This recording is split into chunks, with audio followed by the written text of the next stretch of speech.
Dashboards 2.0 lets you create streamlined, modern, highly interactive charts while maintaining consistency in your design.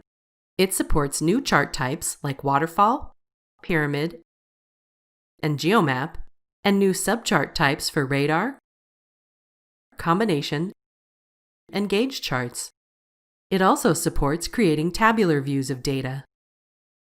Let's look at some samples and see how planners interact with Dashboards 2.0. This dashboard includes a tile widget with multiple values at the top. Notice the hierarchical labels in the horizontal column chart where the quarters are grouped by year. There's also a waterfall chart for P&L data. We'll investigate waterfall charts in more detail later.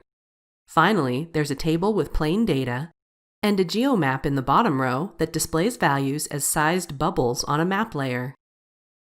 You can maximize any dashboard component to make it bigger. Hovering over the bubbles in the geomap displays a data label. Restore components to view the entire dashboard again. In this dashboard, notice the ring gauges with traffic lighting and the pyramid chart. Hovering your mouse over chart elements highlights the element and displays a data label. This dashboard contains a color highlight geomap that compares values and shows increases or decreases in green and red. The data label shows the comparison, in this case, plan versus actual. The table contains a spark chart, which plots column data in a mini chart on each row of the table. Tables are also searchable. The search function searches the entire table, so you can search on text or values.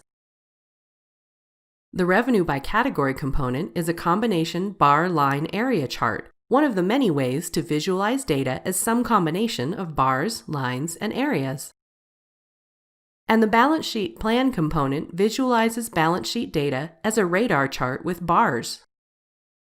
You can change the visualization for any dashboard component by clicking the chart type icon and selecting a new visualization. These user changes aren't saved with the dashboard. Notice that all of the components in this dashboard also have a custom background color. You can drill down on elements in a chart when the underlying form supports it. This is the underlying form for the bar chart. Notice that the quarters in the columns and some of the accounts in the rows are set up to drill down to more detail. The way the form is set up means that you can drill down on the account bars and the quarter label in the chart. Unlike in the form, drilling here focuses the chart only on the current level to keep the data relevant. After you drill, the chart displays links for you to drill back up.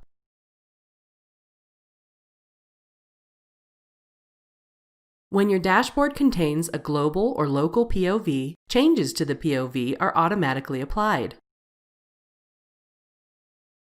If you don't want to auto-apply changes, you can deselect Auto-Apply for the POV bar in the Dashboard Actions menu. Now when you change the POV, Apply and Reset buttons are displayed to manually apply or clear your change. Let's look at some variations of waterfall charts. You can use waterfall charts to visualize the changes in a single account over time, in this case, laptop inventory over the months of the year. Another example is this P&L statement, where expenses are shown as a negative change to total revenue, and income accounts are shown as a positive change. You can include dashboards in a custom navigation flow, as these samples were. You can also access dashboards from the Dashboards page. Dashboards 2.0 can be used alongside existing dashboards. The icon indicates which type it is. You can open dashboards from this page. By opening it here, you can edit the dashboard and its components if you have the correct permissions. The Dashboard Designer has a library panel on the left to select content, a workspace, and a Properties panel on the right to set dashboard and component properties. Set the focus of the Properties panel by selecting a component. You can collapse both the Library panel and the Properties panel to enlarge the workspace. You can exit Edit mode and view the live dashboard by selecting Run Dashboard from the Actions menu. To create a new dashboard, click Create, then select Dashboard 2.0. Now you can build your dashboard. Add dashboard components by dragging a cube from the library for an ad hoc quick analysis, or by dragging a pre-built form onto the workspace. You can drag and position multiple components in the workspace.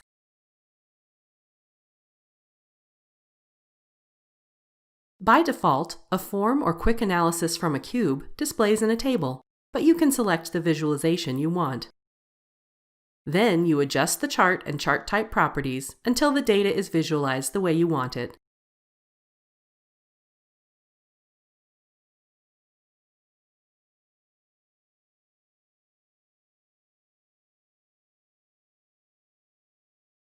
To learn more, visit docs.oracle.com.